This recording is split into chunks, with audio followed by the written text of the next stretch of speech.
Here in Northern California, on the western slope of the Sierra Nevada, flow the clear, sparkling waters of the Feather River. A river once prized for its gold. A river once feared for its floods. Today, the floodwaters of the Feather River have been tamed and stored here in the foothills as the primary water storage facility for the California State Water Project. This has been made possible by an outstanding engineering achievement, Oroville Dam.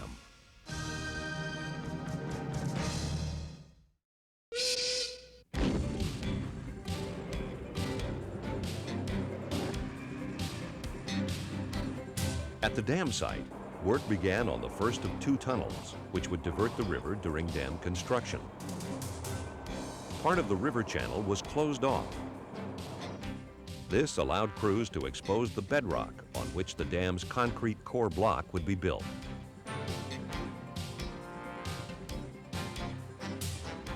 In 1963, the placing of earthfill material began.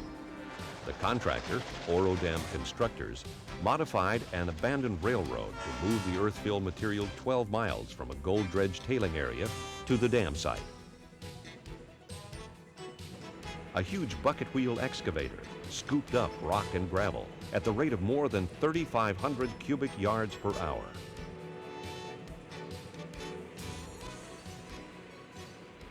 The material was sent on conveyor belts to the train loading area. After it was screened, the material was sent by conveyor belt to train loading hoppers. By filling 10 cars at one time, an entire 40-car train was loaded in less than 15 minutes. 3 sets of locomotives continually shuttled the cars between the dam and the Boro site.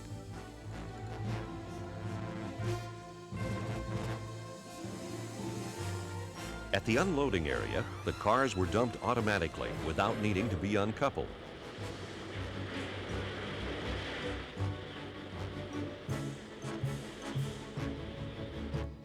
The material again rode the conveyors.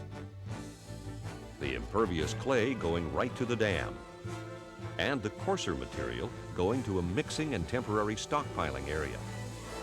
Each type of material went to its own specific part of the dam, where it was dumped, spread, and packed down.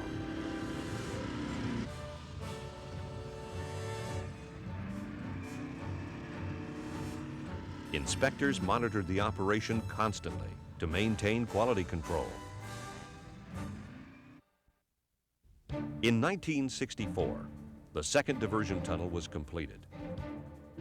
By the end of the year, the construction of the upstream portion of the dam rose to 425 feet. In December of 1964, a record flood roared down the forks of the Feather River. But Oroville Dam was ready. And although only partially finished, it controlled the flood, saving downstream farms and cities millions of dollars in damage and possible loss of life. Meanwhile, deep within the left abutment of the dam, the powerhouse was being carved out of solid rock. Up top, construction continued around the clock to build Oroville Dam. Day by day, week by week, the dam grew. When completed, it would stand 770 feet high. It would be 6,900 feet long, 3,500 feet thick at the base, and contain 80 million cubic yards of earth material. In 1967, the final load of earth was put in place. The last diversion tunnel was closed, and Lake Oroville began to fill with water, 1 year ahead of schedule. Oroville Dam's powerhouse, later to become the Edward Hyatt Power Plant, was also nearing completion. It had been almost 7 years since ground was broken to begin construction, and it was time to celebrate again. On May 4th, 1968, Oroville Dam was formally dedicated by Governor Ronald Reagan. Here before you is Lake Oroville, filling to its destiny for the use of flood control, hydroelectric power, irrigation, municipal and domestic purposes, and as one of the greatest recreational and fishery lakes in California. And off there, is the highest dam in the United States. This is a major achievement of our time, and it's with great pride, therefore, that I simply dedicate Oroville Dam and Lake Oroville to the people of California's future, who will benefit from this giant structure and the water that it impounds. Thank you very much.